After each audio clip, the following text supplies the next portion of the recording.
Today we're going to be hearing the success story of Mili Sailu. Mili is a first-generation citizen.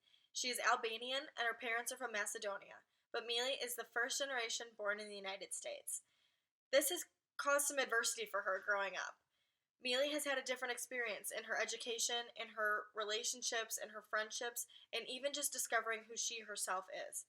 So if this sounds like you, or if you just have a hard time connecting with your parents, being supported by your parents, or maybe you don't have any, then this video is for you. Stay tuned. My name is Mili Sailu, and I am a junior in college here at UNI. My major is interactive digital studies, and I have two minors, one in theater and one in digital media leadership. Growing up, I grew up in like a super small town, like most people did in Iowa, and my parents are like straight off the boat immigrants. They're from a small country in Europe called Macedonia. It is very close to Greece. It's now called North Macedonia, actually. I grew up in a very traditional household, and I do want to say, like, as a disclaimer, I absolutely adore my parents. Like, they're amazing, and I love them, and none of this is their fault. But growing up in like that kind of like traditional household is very complicated, especially when you're living in a very modern, progressive like society. There's a lot of differences that clash between like the home and like the outside world. With that being said, I am very close to like my background and my heritage. I go back over to my parents' villages almost every other summer, sometimes every summer, depending on like what's going on, who's getting married. I'm super like proud of like my culture and stuff like that. I think I love being Albanian. I couldn't imagine being anything different. I'm fluent in Albanian and semi-fluent in Macedonian. Actually, Albanian was my first language. I remember going to English classes with my mom when she was trying to learn English, and like that's how I kind of started to pick it up. I had a little bit more knowledge in English than my mom did when she was going to these classes, but that's really where I started to learn English before I actually entered like the school system. My parents only have like the equivalent of my dad has like a 4th grade education, and then my mom she went to high school, but like the education that she got is most likely the equivalent of like what a 7th or 8th grader might have here in the United States. And so going to school, learning how to write, like my parents didn't even know how to write. They still don't know how to write English. I remember just not like, I don't want to say I struggled, but I had a really hard time finding places to learn how to do things outside of the classroom. When I went home, I didn't have anyone to help me write my alphabet. I didn't have anyone to read books to me. I didn't have, like, you're taught in the classroom and expected to practice with family at home. As I was younger, it really wasn't that big of a problem. As I got older, it became a little bit more difficult. You know, division gets involved and algebra, pre-calc, all that stuff. So there's a lot of times where I found myself staying after school or coming in early to get help, or spending hours online trying to figure out how to do this chemistry problem. It specifically was really hard for me my junior and senior year, because that's when everybody is, you know, thinking about college and going to college and picking out universities and stuff like that. And this was a really difficult decision, because when I entered high school, I knew that I didn't want to stay in Iowa at all. I actually had to trick my dad into taking me to a audition in Chicago when I was a junior in high school. He had no idea what it was for. Don't know how I managed it, but it was for a dramatic arts school in Los Angeles, and I got accepted. But obviously I don't go there. Mainly financial reasons. The other big majority was that any job besides like a doctor or a businesswoman or a lawyer was like just unacceptable. They never really understood why this was like something I needed to go to school for or like even do. So that was kind of like the big reason.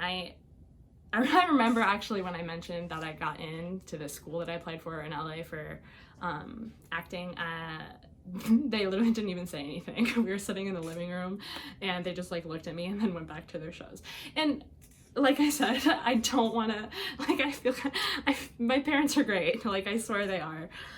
I didn't know how to apply for college for a while. And then like finally I reached out to a teacher to help me do that and figure out all these different things that I had to do in terms of like FAFSA and all of that stuff. So like that was something that was like really hard for me in high school, was like figuring out the path to go to. I didn't have anyone to look up to, and it was really difficult. But one thing that I always had to remind myself throughout my time in school and even now in college is that you should never be scared to ask for help, especially when it comes to your education and learning things. I feel like a lot of times people get scared and they don't want to reach out and ask for assistance, but 95% of the time people want you to go into the right direction. Going back to like the idea that I lived in like a very traditional household, and it's traditional in the sense that like my parents think, you know, like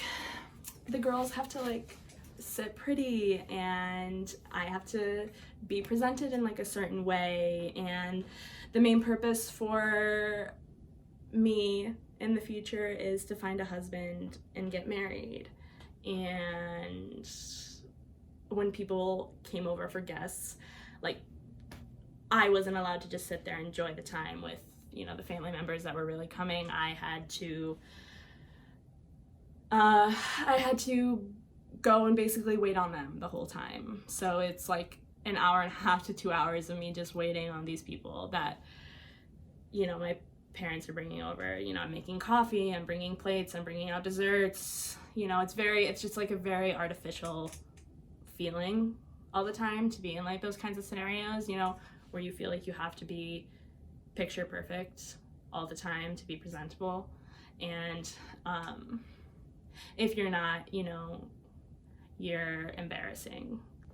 The amount of trash that is talked amongst the women if you're not picture perfect is absolutely ridiculous. And that's honestly why I don't really go to events anymore, because it's like if my dress is an inch too short, everyone and their mom in the venue will know about it within like 5 minutes.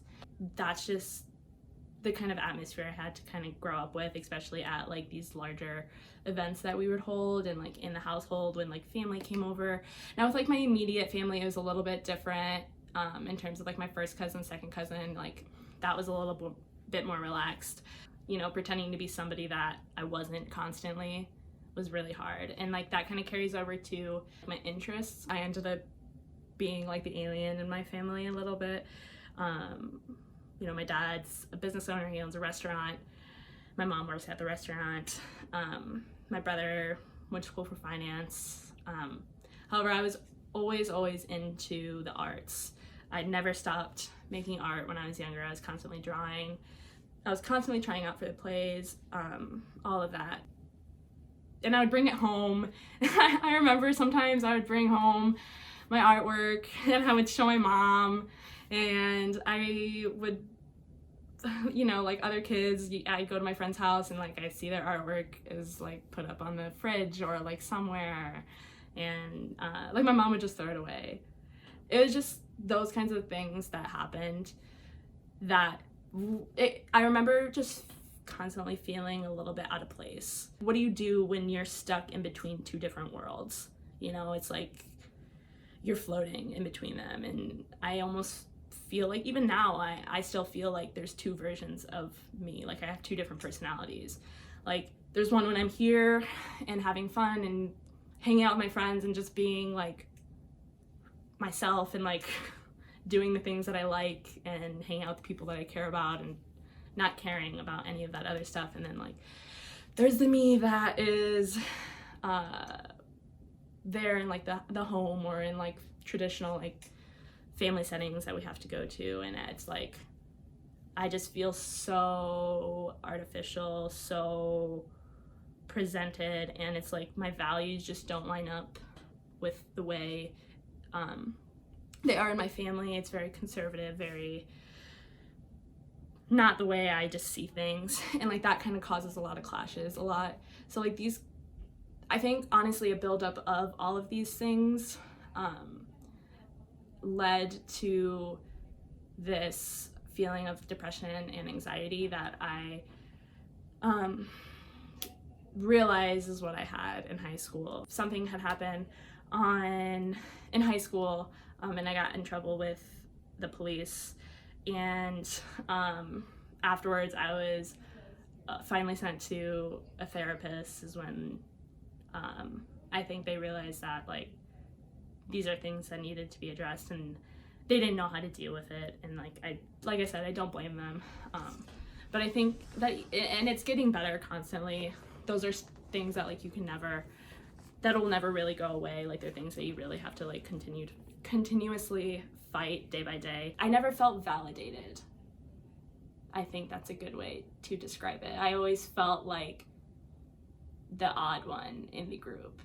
Like everything I was thinking and everything that I was feeling was just wrong or not correct, or a lot of the times it made me feel like I wasn't good enough, like I wasn't the person that like my parents wanted me to be, and I still feel that way sometimes. For my family, I so truly wholeheartedly wish that I could be this perfect like Albanian traditional girl that they wanted, like that goes to law school, you know, marries a nice Albanian guy and has kids and all of this stuff, you know, like I really want to be that person for them, but it just sucks because it's not me, and I know it's not. And I know my mom gets super frustrated with me sometimes when sometimes I'll refuse to go to certain events because of A, B, and C. And I'm constantly telling her, I'm sorry, like I wish I could be this person for you, but like I truly just, I can't. So like one area that I know I've really struggled with, especially being a first generation, I guess, citizen and student, is you know, so like cultures never really want to go like beyond their own culture in terms of like relationships. Like that's very common across the board in a lot of cultures, you know.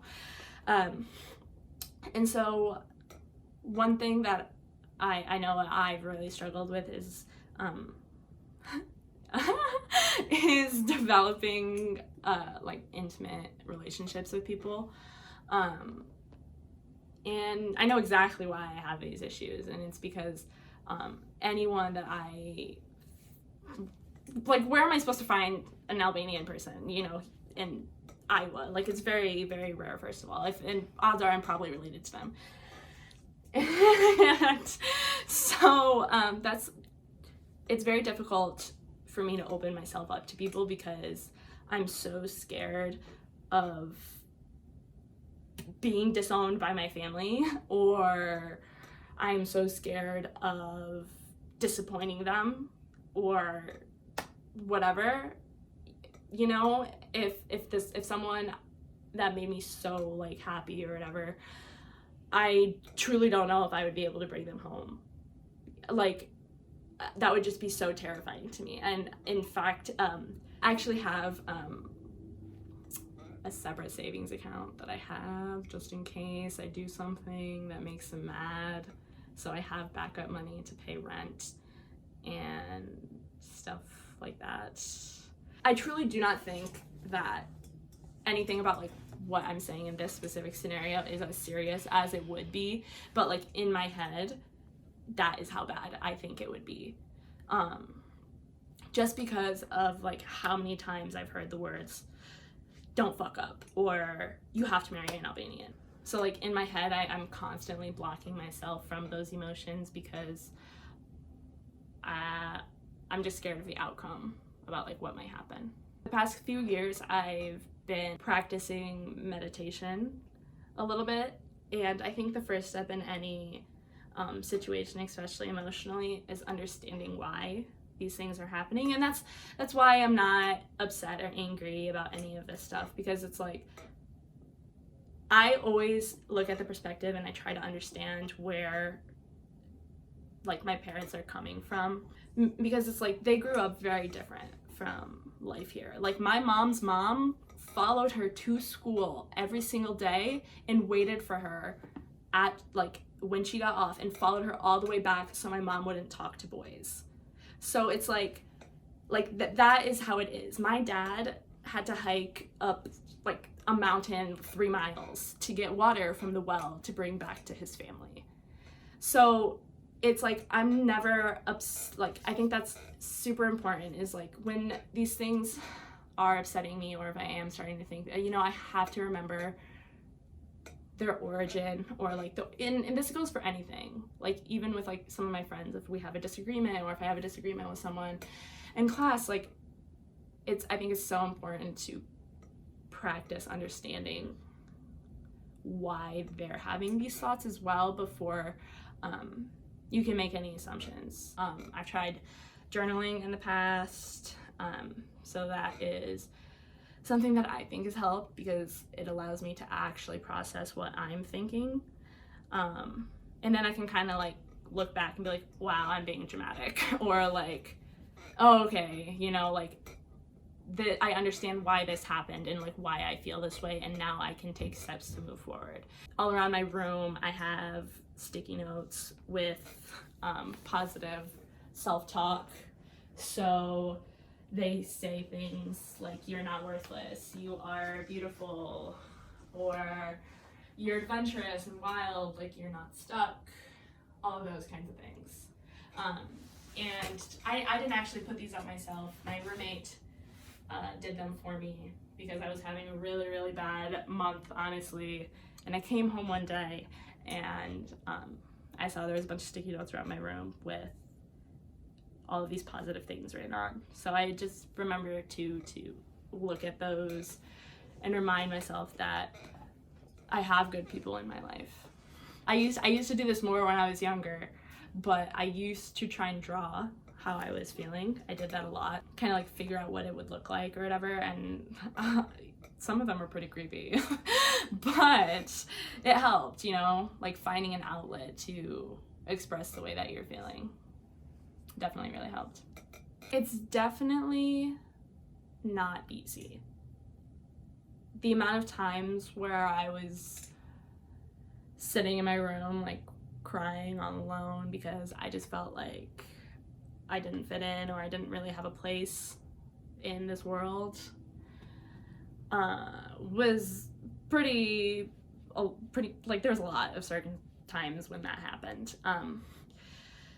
But one thing I think you do have to just keep in mind is that pain is always temporary, and that without pain you would never know what happiness felt like.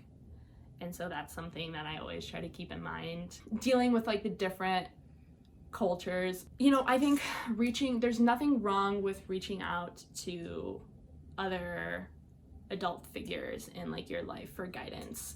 I was constantly reaching out and talking to my friends' parents about like what these scenarios might look like, or what I should do if this happens. And also like one thing I know that got me through a lot too in terms of like balance is I have some very, very strong friendships. Like those people I consider like my family.